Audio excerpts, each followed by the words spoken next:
আপনারা অনেকেই fibre boycott করেছেন, আবার অনেকে বলছেন ফাইবার বয়কট করে কী লাভ। যারা কাজ পাচ্ছে না তারাই নাকি ফাইবার অ্যাকাউন্ট ডিলিট করতেছে। আমরা আসলে নিজেদের মতো আইন বানাই।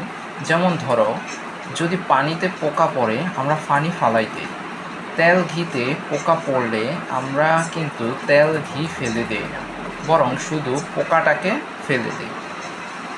কারণ পানির চেয়ে তেল ঘিয়ের মূল্য অনেক বেশি। একইভাবে কোকা-কোলা বয়কট করা আমাদের জন্য সহজ হলেও ফাইবার বয়কট করা আমাদের জন্য খুবই কঠিন। যুক্তিতর্ক দিয়ে বিষয়টি জায়েজ করার চেষ্টা করতেছি আমাদের নিজেদের স্বার্থে। আমরা অনেকেই চিন্তাভাবনা না করে ফাইবার অ্যাকাউন্ট ডিসেবল করছি এবং অনেকে অ্যাকাউন্ট ডিলিট করে দিচ্ছি।